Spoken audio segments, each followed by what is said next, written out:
मी आज जी कविता आपल्याला ऐकवणार आहे त्याची एक सुंदर गोष्ट आहे. कधी कधी माणसाला काहीतरी छान वाईब्स झाले, आपण म्हणतो ना की विनाकारणच फार छान वाटायला लागलंय, सगळं छान होणार, पॉझिटिव्ह होणार आणि आजूबाजूचं जगही सुंदर दिसायला लागतं आपल्याला. त्याचं असं काही विशेष कारण नसतं, पण एक छान फिलिंग असते. आणि तशा मानसिकतेमध्ये मला एके वेळेस असा अचानक एक छान सुगंध आला असं वाटलं. आणि तो सुगंध आणि त्या पॉझिटिव्ह वाइब्स, सकारात्मक विचार यांना जोडून मी ही कविता लिहिलेली आहे.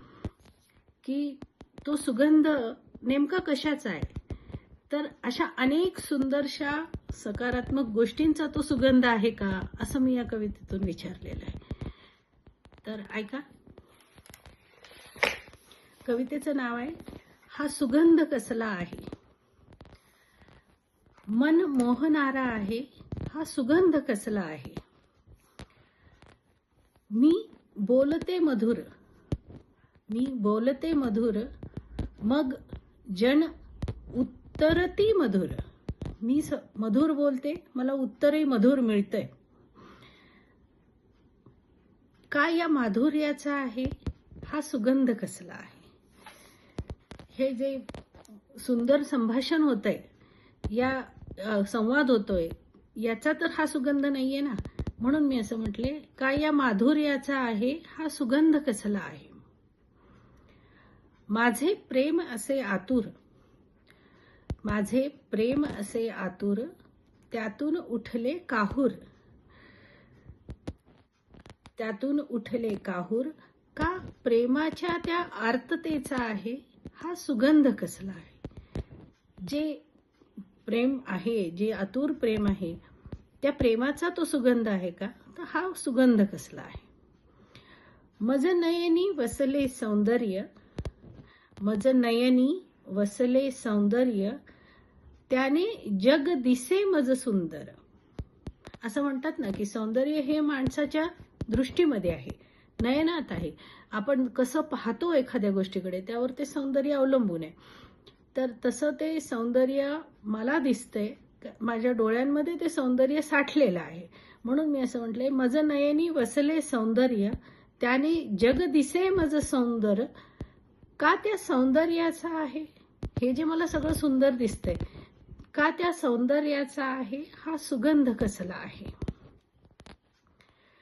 मीन वाहिली फुले, मीन वाहिली फुले, मीन पेटविले दिवे. मी कुठे देवाला फुले पण नाही वाहिलेली आहे, किंवा मी देवासमोर मंदिरात कुठे दिवा पण नाही लावलेला आहे. मीन वाहिली फुले, मीन पेटविले दिवे, तरी एका मांगल्याचा आहे. काहीतरी पवित्र मंगल आहे असं जे मला फिलिंग येते, तर त्या मांगल्याचा तर हा सुगंध नाही ना. तर हा सुगंध कसला आहे. तरी एका मांगल्याचा आहे हा सुगंध कसला आहे. मज अंतरी एक प्रकाश, मज अंतरी एक प्रकाश, एक ध्यास एक श्वास. मज अंतरी एक प्रकाश, एक ध्यास एक श्वास. का मज अंतरीचा आहे, माझ्या त्या अंतरात्म्यामध्ये, माझ्यामध्ये जो प्रकाश आहे, जो ध्यास आहे, त्या प्रकाशाचा तर हा सुगंध नाही ना. का मज अंतरीचा आहे हा सुगंध कसला आहे. पुढे मी शेवटी असं म्हटलंय सुगंधाबद्दल, कस्तुरी असे हरिणा पोटी. आपण असं म्हणतो की सगळ्यात सुंदर सुगंध जर जगात कुठला असेल तर माझ्या मते तो कस्तुरीचा असतो, जो हरणाच्या बेंबीमध्ये, पोटामध्ये असतो. तसं कस्तुरी असे हरिणा पोटी, त्याने दिली ती सज्जना भेटी. तर कस्तुरी मृगाने, मी असं म्हटलंय की तो त्याच्याकडे जी कस्तुरी आहे ती कुणाला दिली आहे, तर एका सज्जन व्यक्तीला दिली आहे, सज्जनाच्या हातात दिली आहे. आधीच तो सुगंध आहे, सुंदरसा सुगंध आहे, अति अप्रतिम सुगंध आहे, आणि तो मिळाला एका अतिशय सज्जन व्यक्तीला. आणि त्या सज्जन व्यक्तीने पुढे असं म्हटले, त्यांनी ती उघडल्याचा आहे हा सुगंध कसला आहे. सज्जन व्यक्ती कोणतीही गोष्ट स्वतःपर्यंत सीमित ठेवत नाही, तो वाटतो इतरांना आणि त्याला देण्यामध्ये समाधान असतं. आणि त्यामुळे सज्जनाने त्याला जी कस्तुरी मिळाली आहे, त्याला जे काही त्याच्यातल्या चांगुलपणा, चांगले गुण आहेत, सकारात्मक विचार आहेत, एका अर्थाने ते त्यांनी असे उघडलेत. तशी ती कस्तुरी उघडली आहे.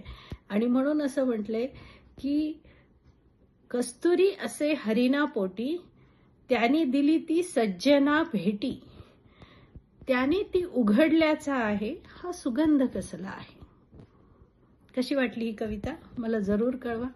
आपण माझ्या कविता ऐकताय आणि त्याला प्रतिक्रियाही देताय, त्याबद्दल आपले खूप खूप धन्यवाद.